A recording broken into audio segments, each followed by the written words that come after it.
pembahasan tentang konsep teknologi perkantoran. Pemimpin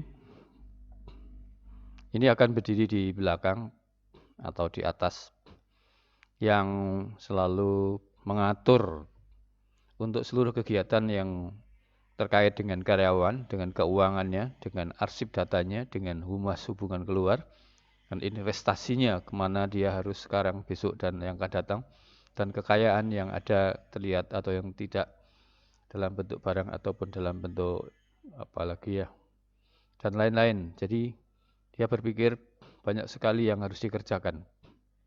Nah, karena banyak sekali yang dikerjakan, dia pasti akan punya pikiran yang kira-kira seperti ini. Banyak sekali ya yang harus dikerjakan. Lalu bagaimana cara mengerjakannya? Dilaksanakan dengan manual atau alat jadul saja, dan waktunya pasti akan lama. Nah, ya, untuk lepas dari ini semua, di dunia sekarang kan banyak sekali alat-alat yang diciptakan untuk membantu pelaksanaan seluruh kegiatan yang ada di sini. Memecahkan masalah yang ada di sini. Nah, dia berpikir di sana banyak sekali sekarang yang diciptakan oleh manusia juga, antara lain komputer, ada handphone, printer, internet, dan jaringan-jaringan kearsipannya. Nah, semua alat ini dia dipakai ya. Dia pahami, dia pergunakan, dipakai untuk menyelesaikan masalah ada di sini. Ya, ada di sini sehingga ketika semua alat di sini digunakan untuk memproses apa yang dia pikirkan, mendapatkan hasil yang lebih cepat dan efisien, bahkan efektif dari sisi apa saja. Ya, sehingga pada endingnya sang pemimpin ini akan bersyukur ada teknologi yang alat-alat di atas yang bisa membantu menyelesaikan pekerjaan yang banyak sekali ini dalam waktu yang efisien, efektif. Nah, ini konsep teknologi yang perkantoran yang berupa alat ini kan teknologinya banyak sekali. Maka dia pakai untuk menyelesaikan masalah-masalah ini dengan menghasilkan yang efektif dan efisien. Itulah kira-kira. Itulah ya yang konsep teknologi perkantoran, pemanfaatan alat perkantoran itu. Terima kasih. Lanjut ke otomatisasi perkantoran. Kalau pengertiannya, menurut Kamus Bahasa Indonesia, berarti mengganti tenaga kerja manual dengan tenaga mesin yang mengotomatisasikan dan mengatur pekerjaan, sehingga menghilangkan kebutuhan akan pengawasan dan pekerjaan yang dilakukan manusia. Secara mudahnya berarti mengotomatisasikan. Otomatisasikan itu kemana? Ke alat-alat yang digunakan. Alat digunakan seperti tadi di pembahasan agak depan, itu kan seluruh produk teknologi sudah bisa digunakan untuk berarti kita membuat pekerjaan kita yang manual itu dibuat secara otomatis dengan alat bantu, alat-alat yang diciptakan oleh manusia seperti komputer, seperti internet, seperti penataan arsip modern, penataan elektronik, dan printer dan semacamnya. Itu digunakan untuk membuat pekerjaan itu menjadi tidak manual terus-menerus. Tidak tergantung manusia itu terus.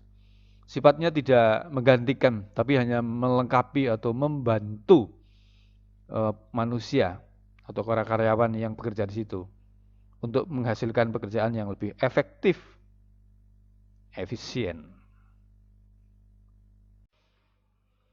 Adapun tujuan otomatisasi perkantoran, satu adalah penekanan biaya.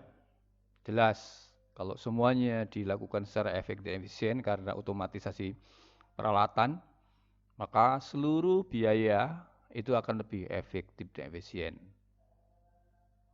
Karena banyak yang dipangkas. Satu. Yang kedua, pemecahan masalah kelompok. Ya, permasalahan sekarang bisa dikelompok-kelompokkan. Tidak hanya berdiri sendiri-sendiri. Jadi kelompok A, kelompok B, kelompok C itu kan dalam satu proses pekerjaan. Nah, kalau dalam satu kelompok pekerjaan berarti kemungkinan diketahui apa yang menjadi hambatan itu bisa segera diselesaikan. Pelengkap bukan pengganti yang ketiga. Ya, alat-alat otomatisasi itu bukan pengganti, tapi melengkapi atau membantu. Karena tidak mungkin alat itu langsung bekerja sendiri tanpa ada yang memikirkan, mengoperasikan. Ya, seberapa kecil peran manusia tetap ada di situ. Ya. Yang keempat adalah melengkapi teknologi tradisional. Kalau dulu-dulu sebelum ada telekomunikasi secanggih sekarang, mungkin itu komunikasinya semua tradisional. Banyak menggunakan waktu yang lama. Tapi sekarang dengan teknologi yang diciptakan, menjadikan semua komunikasi itu menjadi cepat dan efisien. Tradisionalnya dihilangi. Walaupun masih ada juga yang harus tatap muka. Karena mengingat adab, pergaulan mungkin ini menjadi pertimbangan tertentu. Karena jenis-jenis aplikasi otomatisasi perkantoran. Aplikasi ya. Jadi yang digunakan untuk menggunakan otomasi perkantoran apa sih? Satu word processing. Kita tahu word processing adalah yang terkenal sekarang adalah Microsoft Word. Walaupun banyak sekali juga yang sama derajatnya dengan itu. Fungsinya juga sama. Kedua adalah email. Email sering kita pakai surat elektronik. Ya, voicemail. Kita sering mengirim email dalam bentuk suara. Kalau di WhatsApp, kita sering kan kirimkan suara kita kepada teman-teman. 4, kalau electronic calendaring. Electronic calendaring itu di Google ada juga itu. Tinggal diklik saja electronic calendarnya. Yang kelima, video conference. Kita sering menggunakan video konferensi. Misalnya pakai Zoom aplikasinya. Pakai tingkat yang WA juga bisa, walaupun kecil. Pakai Instagram juga bisa. Ya, banyak. Skype juga bisa. Terus yang keenam, Facsimile transmission, pakai alat bantu Facsimile. Ya, walaupun ini sudah agak lama, tapi masih dalam kategori itu.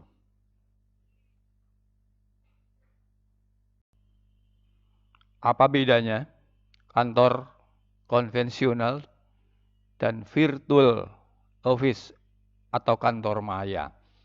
Seperti di gambar, ibaratkan ini adalah sebuah kantor konvensional.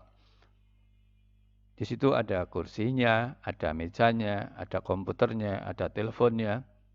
Di sana ada lemari arsip. Orangnya belum datang, tapi nanti pasti akan datang, seolah-olah.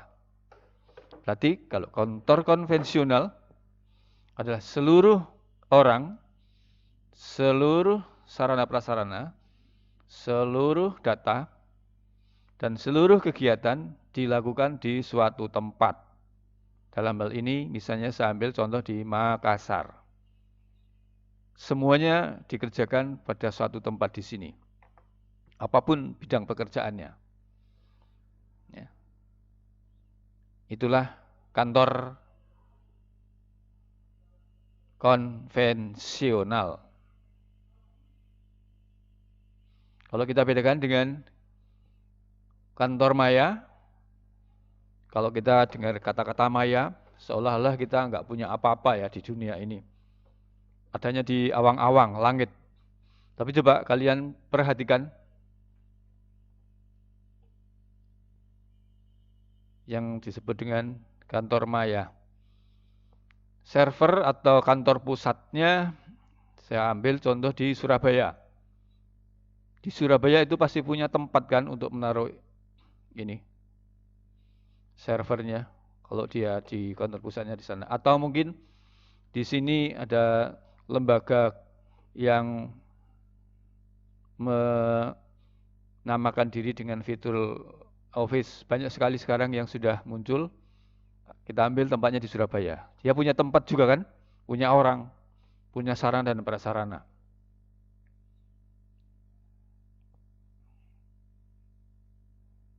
Ada karyawan dari perusahaan ini, sebut aja namanya A, tempatnya di Jakarta. Bahkan karyawan B tempatnya di Semarang.